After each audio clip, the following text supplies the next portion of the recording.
الحمد لله الواحد الأحد الفرد الصمد الذي لم يلد ولم يولد ولم يكن له كفوا أحد وأشهد أن لا إله إلا الله وحده لا شريك له الغني عن الشريك والوزير والمقدس عن الضد والند والشبيه والنظير وأشهد أن محمدا عبده ورسوله البشير النذير والداعي إلى الله بإذنه والسراج المنير اللهم صل وسلم وبارك عليه وعلى آله وأصحابه ومن تبعهم بإحسان إلى يوم الدين أما بعد.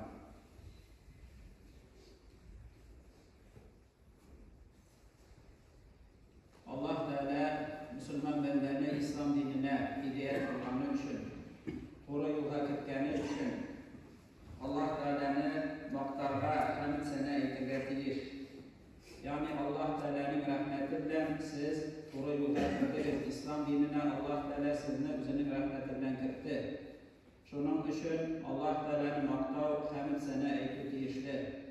Hem her vakit ısrarga Allah Teala doğru yolda İslam dininde nıklı kılsın diye Vadaşkanlar yani Nasaralar hem de Allah Teala'nın aşırı olan Yahudiler yolundan başka Allah Teala özü nimetlendirgen peygamberler, izgiler yoluna kırkeni için hem şu yolda Allah Teala nıkılsın diye her vakit Allah Teala'dan Rabbimizden sorap durup diyeş Müslüman kişiler. Allah Teala ise "Euzu billahi mineşşeytanirracim. Vedde kefirun min ehlil kitab lev yeruddunakum min ba'di imanikum kuffaran hasadan min indi anfusihim min ba'di ma tebeyyene lehumul hak. Fa'fu wasfahu hatta ya'tiyallahu bi emrih. İnnallaha ala kulli şeyin kadir." Allah Teala bu ayette kitap ehillerinden yani Yahudilerden hem Nasaralardan küpleri sizning iman getirgenden so'ng kiri küfürlükle koyduğunuzunu, kafir bulduğunuzu dililer. Yani Allah Teala aytgan sizge hüsütlük ortasında yani küllleşip sizning dininiz İslam dininde bulduğunuzdan Allah Teala'nın hak doğruyla bulduğunuzdan küllleşip Allah şunu dilir. Allah'a haklık başılgandan so'ng yani İslam dininin hak din Allah Teala'nın dini ikenin biler durup hem bilgenden so'ng şuna göre Allah Teala kisede hem bildirde küpleri kitap ehillerinin Yahudiler hem Nasaralar onlar sizin kiri küfürlükle koyduğunuzunu imandan koytup kafirler bulduğunuzu dililer hüsütlük arkasında yani sizden küllleşip sizin doğru yolda bulgandan hem de onların vadaşkan bulguları yeki Allah Teala'nın aşırı aslında bulguları arkasında. Şuna göre de Allah Teala bizge özünün dinin rahmeti edip bergen.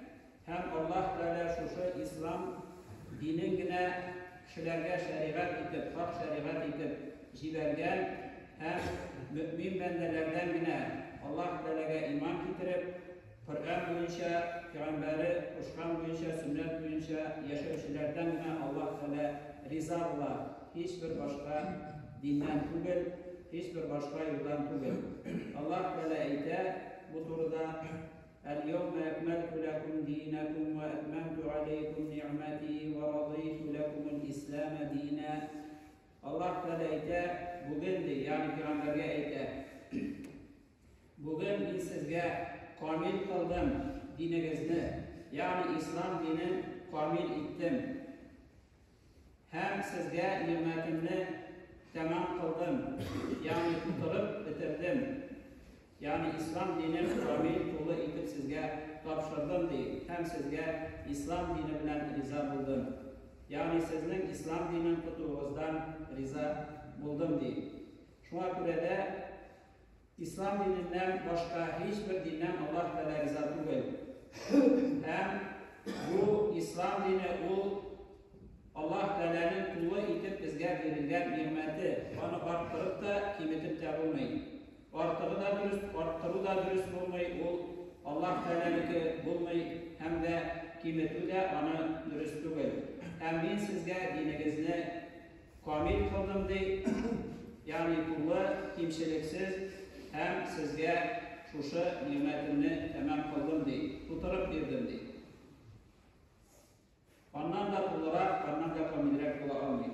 Arttırıp da bulmayın, hem de kıymetli de dürüst bulmayın.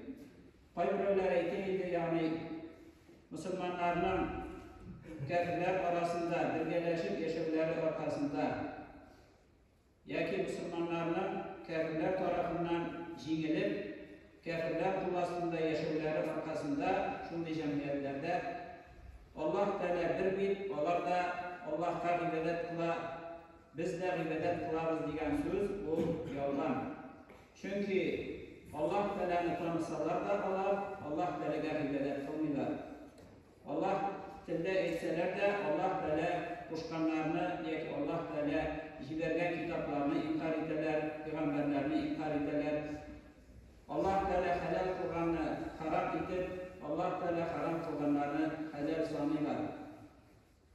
Bu turda Allah Teala eyter, yani bulay gibi eytmişlerge cevap Kur'an'da var. Müşriklerden, yani Mekke müşriklerinde Peygamber sallallahu aleyhi ve sellem ilgen zamanlarda Mekke müşriklerde de Allah Teala'nı tanıganlar, Allah kim sizni, kim jirlerini hem kökni, kim jirini hem köklerini halık kıldı deyip eytsen onlar la yakulunna Allah, elbette Allah deyip eyteler. Kim sizni rızıklandıra deyip eytsen onlar elbette Allah deyip eyteler. Yani müşrikler de şudur, kitap ehillerinden ayrılması bu eybirde yok. Yani onlar da Allah Teala'nı tanıganlar, Allah Teala varlığa getirmişi, Allah Teala halık kılışı, Allah Teala rızıklandırışı deyip tanıganlar, lakin ibadetlerini putlara kılganlar.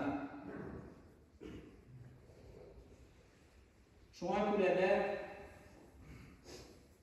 kafirlerinin yani kitap ehillerinin dini beylemlerinde katnaşu, onlar bilen birge dini merasimler ülke, ya ki şolu, onların ibadetxanaları tüzüşü, onlarga yardım ediyor. Onlarını remontlav kebek mesela, şunday soravlar var, şirkevni tüzürge yarayımı Müslüman kişiler deyip. Ya ki onlarga yardım ediyor, akşalarda ya ki başka eybir bilen yarayımı deyip. Hem indi şeriat boyunca elbette bu eybirler yaramayın. Çünkü onlar yolgan, ya ki adaşkanlar yolgan dinde Allah Teala'nı tanısalar da Allah Teala'ga ibadet kılmıyorlar. Hem bu ibadethaneler onlardan şirk kılır için, yani Allah'tan başkalarına ibadet kılır için. Bozuk ameller kılına hem amli işlerde haram iş işlerine kılgan cilde Müslüman kişiye katlaşu, ya ki onlara yerden gidişu haram hem kıyılgan. Allah Teala eyler, وَالَّذ۪ينَ لَا يَشْهَدُونَ زُورَ وَاِذَا مَرُّوا بِاللَّغْوِ مَرُّوا كِرَامًا. Allah Teala eyler, hem onlar yani müminler, katlaşmaslar, zur bulgan, yani yalgan bulgan, yaman bulgan onların işlerinde, yani bunda kafirler türündekiler. Onların dini beylemlerinde olsun, ya ki uyum kültürlerinde olsun, ya ki başka işlerinde, hem onlar ülseler de onların bu işleri yanından marru billahi, uyum kültürleri beylemleri yanından ülseler marru kirame, yani onlara ihtibar etmişi, hürmetli üzerinin derecesini bilip üterler, yani bu eybirlerge ihtibar etmezler, hem onlardan vazgeçerler değil. Abdullah ibn Umar radallahu anhüme kitire Peygamber sallallahu aleyhi ve sellem etti deyip, men teşebbehe bi kavmin fehuve minhum, kim bir kavimge, bir halıkta okşarlar kılırsa, o şulardan bulur deyip. Hem bu kafirlerde okşardan tıyıyor. Mesela izgi kişilerge okşarlar tileseler, o şular bilen birge bulur. Kim indi kafirlerge okşarlar tilese, onlar bilen katlaşsa bu işlerden, o şulardan bulur. Hem bu tıyıyor kafirlerge iyeru, bu gıybedette tübel yani. Bilgide Müslüman kişi gıybedette katlaşmıyor olanı. Gıybedette katlaşsaydı o Müslüman olmuyor. Peygamber sallallahu aleyhi ve sellem bu hadisine Müslümanlara karata eytken, kim uşarlar kırışsa degen, bu ошау аларның шушы дини эшләрендә, дингә ошаган әйберләрендә, аларга гына хас булган әйберләрдә алар белән бергәләшү, катнашу, аларга ошарга тырышу, әгәр инде шундый әйбер булмаса, дөньяви эшләрдә катнашу ягъни тыелмаган. Бу хәдискә ягъни ошауга кагылмый.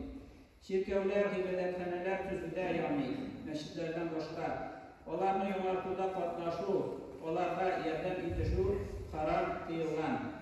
Чөнки бу батылга, ялган булган эшләргә ачыктан-ачык ярдәм итү, аларны хуплау, аларга риза булу һәм аларны инкар итмәү. Әбит инде Пәйгамбәрбез саллаллаһу алейхи ва сәллям әйткән: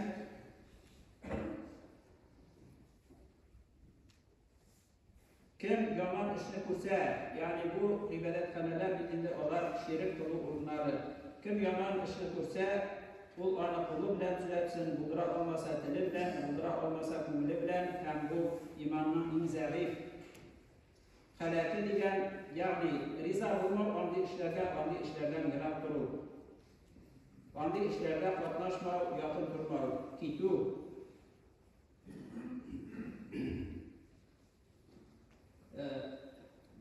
Şulay Allah Teala ayter: "Ve-teâvenû alel-birri vet-takvâ ve lâ teâvenû alel-ismi vel-udvân." Bu işlerde katlaşmaya yaramadığı için Allah Teala ayter: hem izgilikte birbirinizge yardım itişiniz, hem takvalıkta. Takvalıkta yani Allah Teala kuşkan işlerini ötevde, tıygan işlerden tıyılda yardım itişiniz birbirinizge. Lakin günah bulan hem düşmanlıkta getiretilen işlerde patlaşmağız birbirinizge yardım itişmeğiz değil.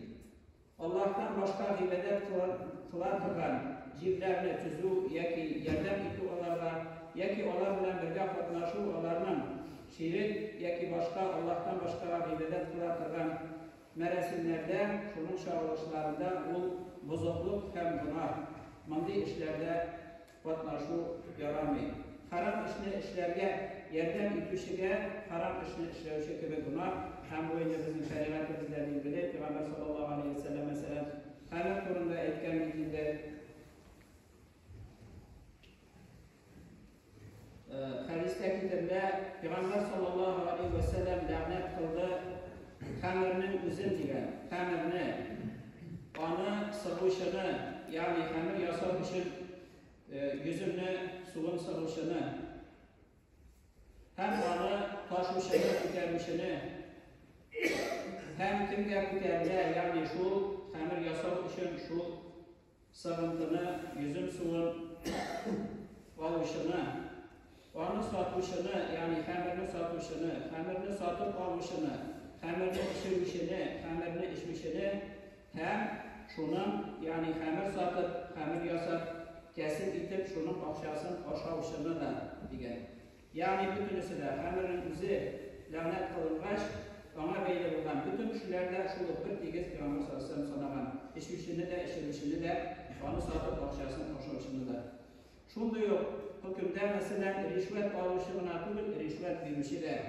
Çünkü biru rişvet almaya kitire sebep bular.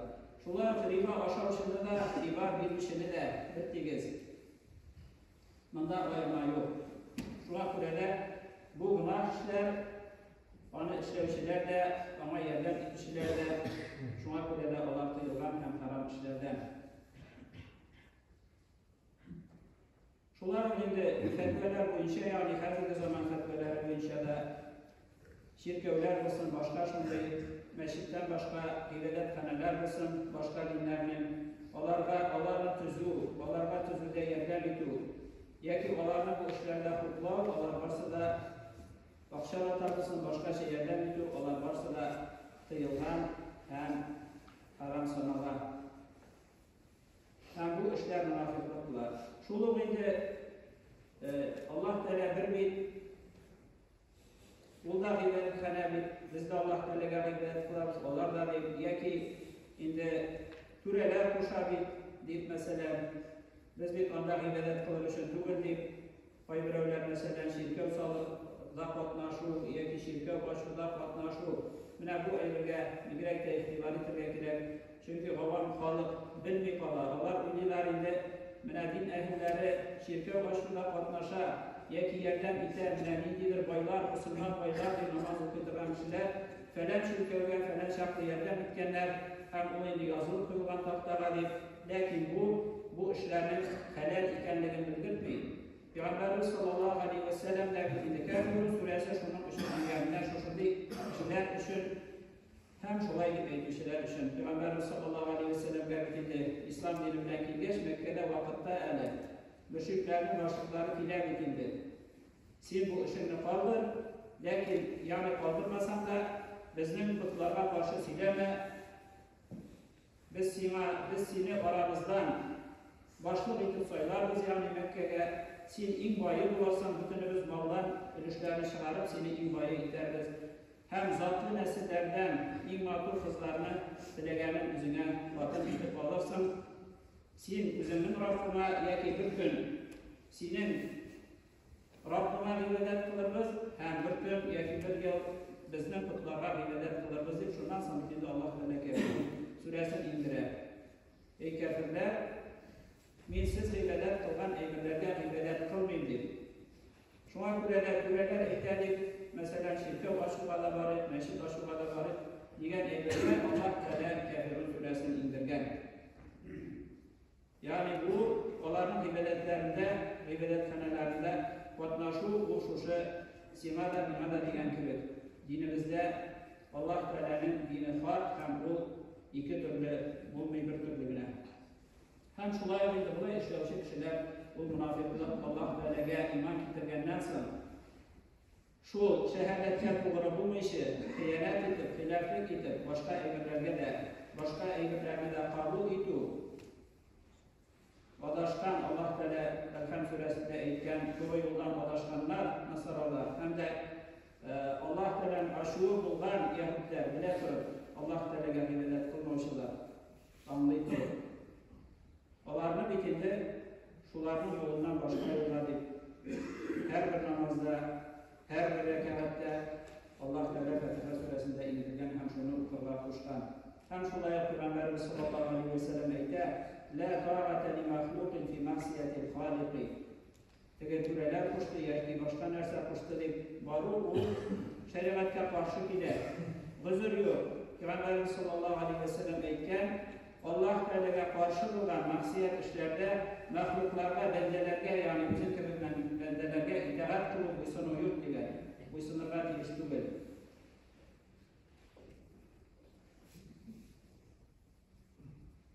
Hem yine şu şimdi işler yani Peygamber sallallahu aleyhi ve sellem eğitip kaldırgan idi o. Sizge kadar bulan kavimlerinin yani Nasaraların hem Yahudilerin yollarına iyerirsiniz. Kaybı hadiste hileyde karış, Allah bu karış bargan sayın patlarından bir karış varırsınız. Yeki tersek sayın tersek varırsınız. Hem indi eğitken eğer olar diyen kelte kişiliğine kirseler yani künyakta şüller vardır hani zul kelte Allah bizdeki tüyül zul kelte uya şıkır uya yasıtırgan hem eğitelerinde onun uyası bir par ola yani onda bir kısır tığız bular başka hayvanlar kılmasın bir tar ola hem bir sası bular mine şu kişilikle kirseler dedi kitap ehilleri, Nasaralar hem Yahudiler siz de olanın şular ortadan girirse, şu kişilikle de diyen yani Peygamber sallallahu aleyhi ve sellem'in bu mucizasıydı gelecek zamanlarda yani hazırlı zamanlarda gibi Yahudiler, Nasaralar nerse eşleyen, nerse eşliler şular ortadan kovatlar hem şu işlerden şular yolu mesela izgi yeki yakşı kişilerini gulu dibatala yani artıklık kolu nişik Nasaralar Risale Peygamber'e Allah Teala uğruna ibadet kıla başlayanlar. Şolay mesela nişik Halevi diyen Türkler Ali radıyallahu anh'ı Allah Teala uğruna koyup ona ibadet kılarlar. Şunun gibi şunlu işlerde şolay mesela kabirler üstüne türlü eğirler tüzü ona ibadet uğruna eğlendirir. Bu indi Nasaralarda bulgan eğirler hem şuna korak Müslümanlarda iyerek şolay türlü kabirler üstüne ziyaretlerine indi ibadet kılarından kurulda eğlendirir gibi. Hem başka türlü eğlenler, melekiden alıp oluğa haddi. İndi Allah Teala barchalarımızın da bu yoldan varlığımızı nasip kılsın. İmanda, İslam'da gönüllerimizni nefret kılsın. Özünün rahmetinden taşlamasın. Hem de bir özüne ibadet kılıp, bu dünyada da ahirette de özünün rahmetlerine erişilerin başkalarımızla nasip kılsın. İbadallahi usikum ve nefsi bi takvallah. İnnallâhe ma'allezîne ettekav ve ellezîne hum muhsinûn. Barakallahu li ve lekum fil Kur'anil azîm ve nefa'ana ve iyyâkum.